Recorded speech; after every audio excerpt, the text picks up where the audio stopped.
So please put your hands together for Miss Isabella Greene.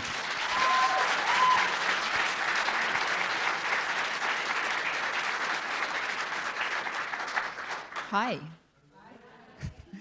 Welcome to 3rd annual Sedona Cosmic Awakening, getting better every year, and that's a promise. I am Isabella Greene. I am a way shower and a starseed, and a way shower means that I experiment on myself, and then I tell you about it.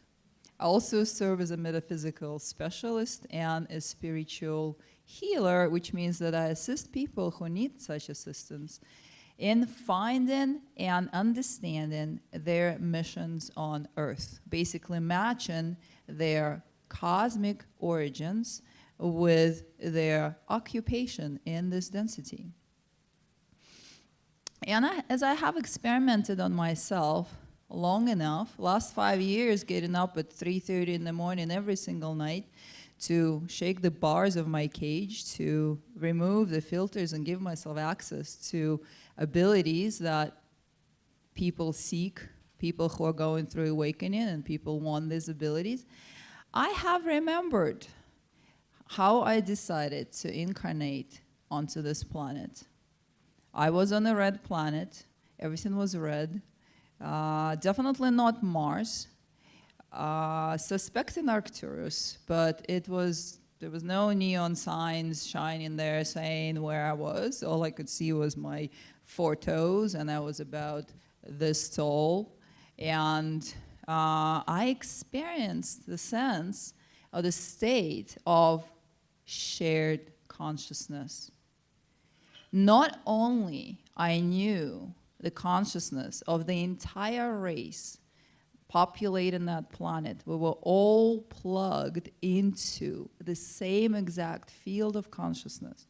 We were also connected to every life form of that planet and the planet itself, talking about the state of oneness in higher dimensional reality. The planet itself was communicating or emanating a frequency, and we called it mother energy. And there was like a mountain kind of formation there that you could go to and ask your questions if the questions were not shared within that consciousness. And I remember knowing within that vision that that is a transmission device that is actually connected to our Thunder Mountain in Sedona. That was an interesting discovery for me in that vision. I was not asking that question, it just came right in. And so knowing that we have Andrew Collins here during this conference presenting and also doing tours around Thunder Mountains, I got a feeling when I was thinking about this, I got a feeling that he is going to, or he's connected into the same exact flow of information, except mine probably came from Arcturus, and then we had the giants, and then we have ourselves. Now we have the Thunder Mountain tours right here. Okay, so then what happens next? I do have my cheat sheet because, you know, some timers kicks right in when you get right on stage. So, next thing we know, we decide to incarnate. So how we incarnate into Earth? The thing that Pleiadians said, that we had a call come out into the galaxy saying that Earth needs assistance during this time, and then a few races answered that call. It is true. I remember feeling that call. I remember that frequency, that vibration throughout the shared consciousness of the red planet. And it kicked in so strongly for myself as an individual unit, at the same time feeling everyone else on that planet, that I decided I'm going to do that. And then you go through recalibration period where your frequency is dropped and your soul is recalibrated more and more and more and more until you find yourself coming out of your mom's body into the human reality. And the feeling is, oh my God, where did everyone go? And here we have our filters installed because we're coming into a biological vehicle which is actually like a spacesuit. What is the spacesuit for? The spacesuit is to separate us from the environment, to protect whatever is inside from the environment. We have limited communication devices available, but whatever is within the suit is not fully plugged in, is not fully connected. This is the same exact thing that happens when we, as cosmic beings, galactic essence, incarnating into the human reality. And so what happens next is we are in human state, we're in separation. That is the name of the game here, and we have a 3-day limit before we start sharing consciousness with our population here, which most of us are not aware of. And I'm gonna give you a couple of simple examples here. Has anyone moved recently? And have your dreams changed after that, perhaps, right? Why is that? A couple of years ago, I moved into an area where the house was surrounded by 4 places of worship, Christian worship. And I've never been to those places, but I instantly, after the first 3 days living there, I started dreaming about going to service within those places. A year later, I moved to a remote location thinking that, oh, now I'm not going to be picking up anything anymore. And there are no neighbors around me. I'm in the desert. My house is surrounded by the desert. Across the street, there are neighbors, and it's an elderly couple with ex-military elderly couple. And 3 days later, I started dreaming about being in military service, and then going to local bars and enjoying the deep-fried local cuisine within that area. And I said to myself, what is happening here? Why, when my focus is on higher dimensions, I serve dimensions for a living, and here I am dreaming about all this stuff in the pickup trucks. And so I started questioning that, and I remembered the feeling of shared consciousness from the red planet. And then I realized that when we come into the human experience, we carry all of our abilities with us, except the suit is what blocks it. The body vehicle that we love dearly, appreciate for all it does for us here in this density, so we're always safe. The body vehicle filters out our natural abilities to know that we as human race are still living in the state of shared consciousness.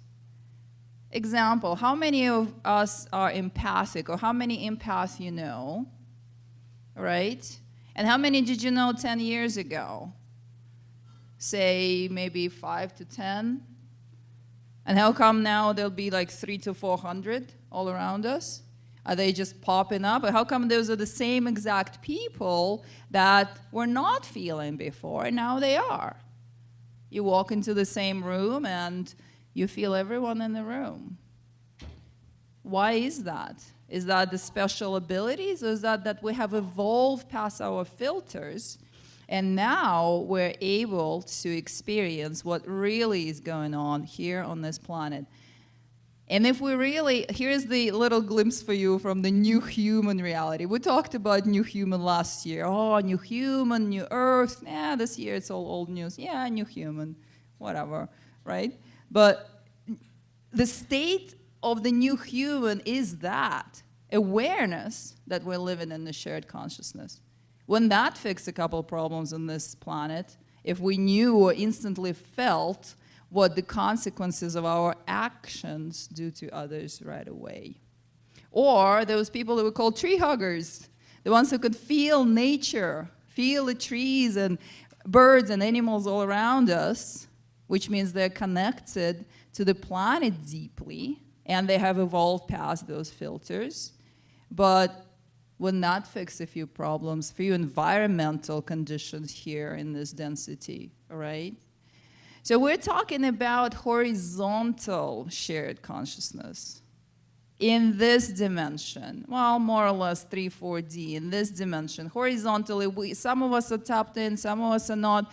It's happening regardless, and we are going to know it more and more and more, and there's no way we can hide under a pyramid or anywhere, because we're all feeding that field. We're all feeding into that consciousness.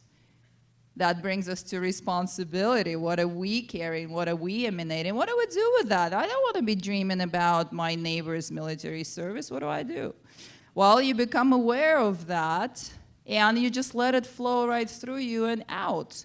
Remembering who you are, carrying your frequency, that's all it takes. That's all that's required. That's when we say hold your field and generate that energy, the higher frequency. Where is your focus? Where is your attention? Where is your heart? All of that is a part of our service here on Earth. And let's take a look at the vertical shared consciousness. What is that? Ariane was just talking about that. Connecting vertically with the higher selves, with galactic teams, with the councils that we sit on outside of this density, with all of this soup smoothie of energy that we are, and it is connected to us, but we don't know it. They're watching us, but we don't know it. Well, let's take a good example here. You know, those experiments that Dr. Greer does in the desert. They're called CE5, when he brings 10 or 5 people into the desert, and all they do is just meditate for 5 days, and the ETs show up. How is that possible? You think ETs are going, flying around, looking for the speck of those tiny 5, 10 people sitting in the middle of nowhere? Let's find that now on Earth and show up. Or you think they got Facebook? Those people are in the desert, let's go show up. No. The connection here that extends beyond this dimension and connects us into the higher realms is through the heart.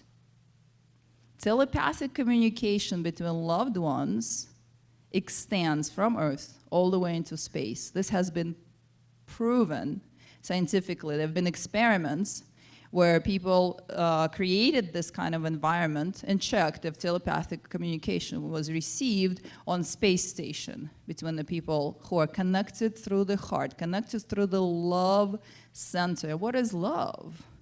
What is that center? What is that magic ingredient that holds everything together?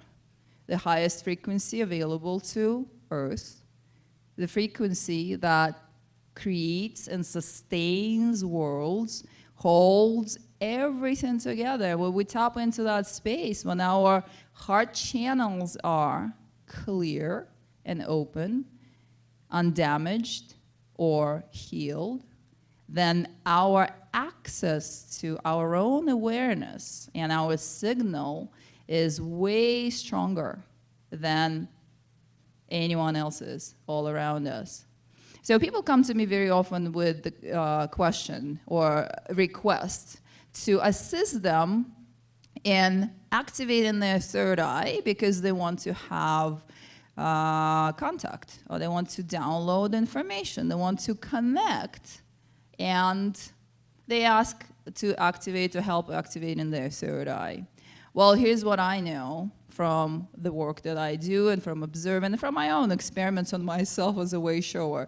We operate as a mechanism. Just the third eye activation is not enough. Just the crown activation is not enough. Just the heart activation is not enough. The mechanism works as a unit, and the heart that is connected into the flow of divine love, and we're not talking about human love and romance, it's just a variation of that. We're talking about being connected into the flow of divine love.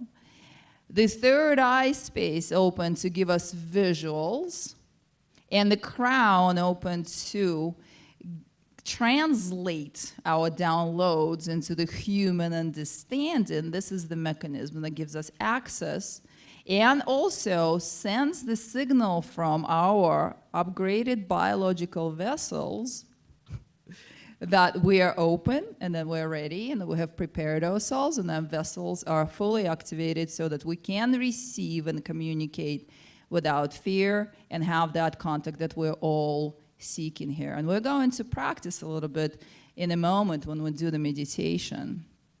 But the heart activation will assist you dramatically in receiving downloads. Anyone who channels knows that, because channeling is basically translating frequency. Anyone who channels knows that the feeling comes through the heart.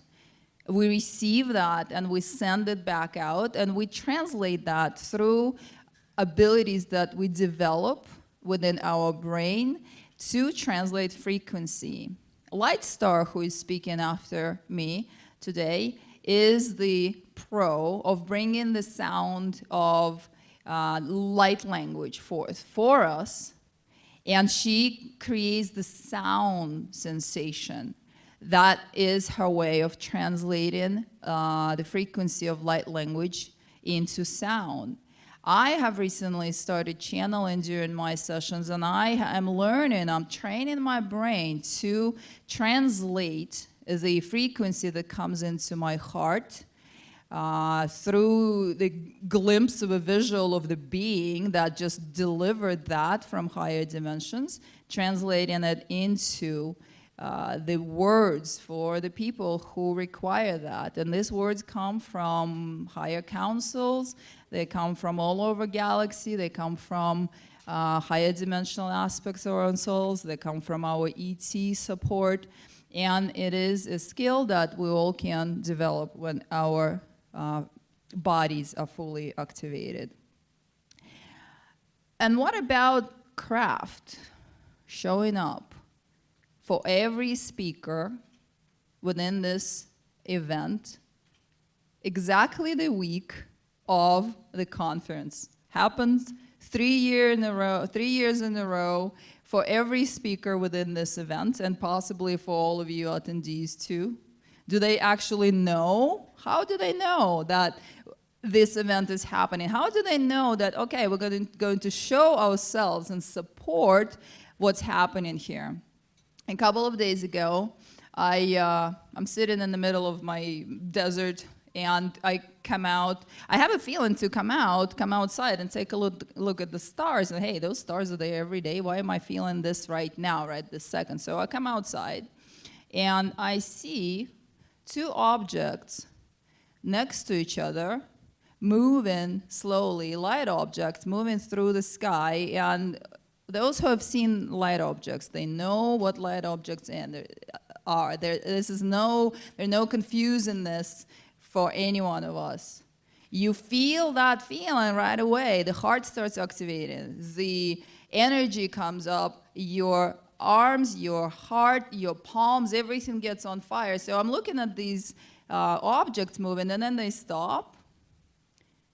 And we're literally staring at each other. I'm literally feeling that I am being looked at, and my state goes right into that inner child awe and joy and excitement, because here it is, they're here, they know we have Cosmic Awakening happening. This is exactly this week. This is my first sighting out in the desert where I live now. What an incredible feeling. But how did they know all that? They don't have Google. They did not look up Sedona Cosmic Awakening. We're in shared consciousness. Once again, here's another example for you. And one more thing I'm going to share with you, something that I learned through the sessions that I do when I connect to the parts or the souls, the continuation of the soul stream that we all have, that very often resides on other planets. These guys miss you too. You know that feeling that, oh, something is missing? You're missing home, you want to go home. And we're, after that feeling, our whole lives trying to fill it up with something else. like something is somewhere else and we're seeking that? Well, it's different in higher dimensions. It's different on other planets. There isn't that incredible longing that the humans who are in separation mostly experiencing. The sense is that, oh, there's a fragment of me that is away from me. And there's a fragment of me that I cannot reach because that fragment has been stuck in human incarnations for 2,000 years. So when we activate ourselves, when we open the heart center, the third eye and the crown, we're able to reconnect back to those aspects.